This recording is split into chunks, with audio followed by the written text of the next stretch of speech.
नमस्कार आप सभी को। मैं डॉक्टर राजकिशोर शर्मा अभी पटना मेडिकल कॉलेज में माइक्रोबायोलॉजिस्ट के पद पर कार्यरत हूँ और जब से कोविड-19 की वैश्विक महामारी शुरू हुई है तब से हम जांच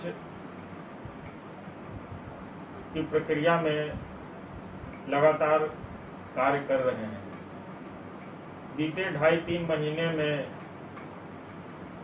लोगों के विचार एवं व्यवहार, प्रशासनिक कार्य एवं उसमें बदलाव और अभी जब लॉकडाउन पूर्ण रूप में करीब समाप्त हो चुका है, क्या बदलाव आया है इस विषय पर मैं अपना विचार रख रहा हूं और उम्मीद करूंगा कि आप सभी इससे लाभान्वित हो।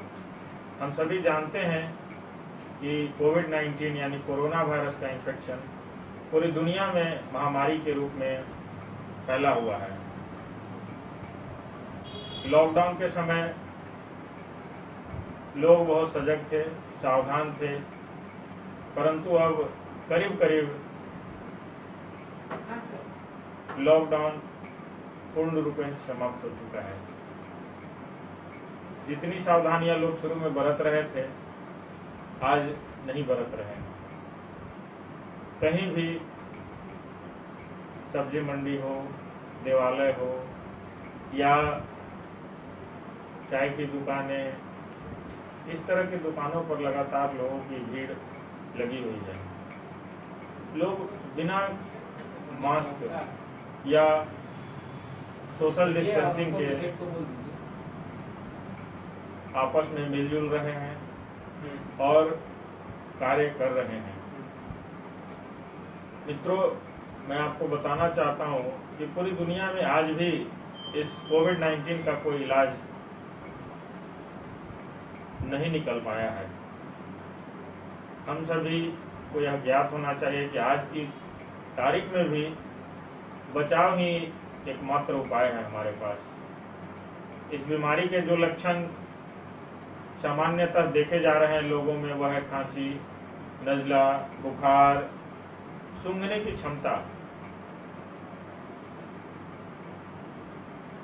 हम शुरू से इस बात पर जोर देते आए हैं कि आसपास स्वच्छता रखें, सैनिटाइजर का प्रयोग करें, मास्क का प्रयोग करें। जब लॉकडाउन था तब तो यह संभव हो पाया, परंतु अब यह संभव नहीं दिख रहा है। मैं आपको बता दूं, लॉकडाउन खत्म हुआ है, कोविड-19 की वैश्विक महामारी खत्म नहीं हुई है। मित्रों, आज भी हमें उतने ही सावधान रहने की जरूरत है। बजाय इसके हमें और अत्यधिक सावधान होना पड़ेगा, क्योंकि सब लोग कौन इन्फेक्टेड है, कौन मरीज है, यह कह पाना मुश्किल है। एसिम्प्टोमेटिक मरीज, जिसमें मतलब उसमें कोई लक्षण नहीं है, ऐसे आपके आसपास घूम रहे होंगे और अगर आप मास्क का प्रयोग नहीं कर रहे हैं तो यह आपके लिए नुकसानदेह हो सकता है। अभी Patna medical college isolation ward है, वहाँ संदिग्ध मरीजों को भर्ती किया जा रहा है। उनका सैंपल कलेक्शन होता है, उसके उपरांत उनका जांच होता है।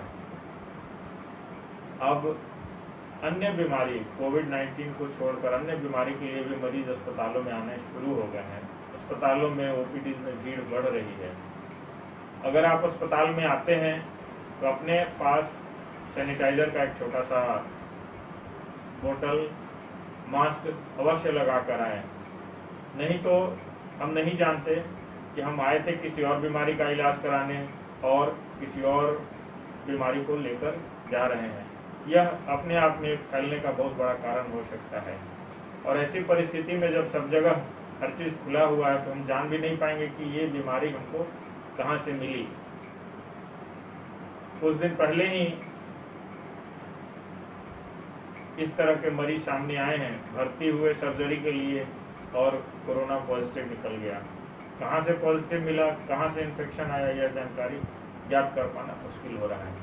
अतः इसके साथ ही साथ शादी विवाह, श्राद्ध, चुनावी गतिविधियों में बहुत से लोग बढ़ चढ़कर जो हिस्सा ले रहे हैं वो इन सावधानियों को दरकिनार कर रहे हैं। हमें याद रहना चाहिए कि ये असावधानियां हमारे लिए खतरनाक हो सकता है। आप सभी से चिकित्सक होने के नाते यह मेरा आग्रह होगा कि आप इन गलतियों को ना करें। आप मास्क अवश्य लगाएं, सैनिटाइजर का प्रयोग करें, साथ ही साथ हाथ बार बार धोएं। जहाँ कहीं भी आपको लगता हो कि भीड़ भाड़ हो उससे बचें। भीड़ में एकत्रित भी होते हैं, ऐसी कार्यक्रम जहाँ भीड़ इकट्ठा हो सकती है, आपस में दूरी बनाएं। कम से कम 1 मीटर या 3 फीट की दूरी अवश्य बनाएं। किसी भी परिस्थिति में इन सावधानियों से बीमारी से हम लोग बच सकते हैं। यह बात सही है कि बिहार में जो बीमारी है इसमें लोग कम मर रहे हैं, परंतु यह ध्यान रहे कि जैसे जैसे बीमारी फैलेगा, रोज 150-200 मरीज ऐसे पॉजिटिव आ रहे हैं, जैसे जैसे बीमारी फैलेगा घरों में वृद्धों की संख्या, जब उनके पास यह इन्फेक्शन पहुंचेगा उन पर क्या असर पड़ेगा यह अभी ज्ञात नहीं है। हमें दिल्ली और महाराष्ट्र 2 विकसित राज्य हम कह सकते हैं, आज इस महामारी से पूरी तरह जूझ रहे हैं और अपने को असमर्थ पा रहे हैं सभी लोगों का इलाज कर पाने में। बिहार में ऐसी स्थिति ना बने, इसके लिए हम सभी से आग्रह करते हैं कि आप इन सावधानियों का सदुपयोग करें, लापरवाही न दिखाएं। हमें ज्ञात होना चाहिए कि हमारे राज्य की स्वास्थ्य सुविधाएं महाराष्ट्र और दिल्ली जैसे राज्यों से भिन्न नहीं है। एक बार बीमारों की संख्या बहुत बढ़ जाएगी तो रोक पाना मुश्किल होगा और वैसी परिस्थिति में उपचार कराना मुश्किल होगा, उपचार करने वालों के लिए भी। इसलिए याद रहे, बचाव ही सर्वोत्तम उपाय है। बीमार होने से बेहतर है बीमारी से बचना।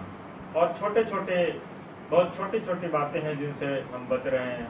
साधारण हाथ बार बार धोना, सैनिटाइजर का प्रयोग करना, मास्क का प्रयोग करना।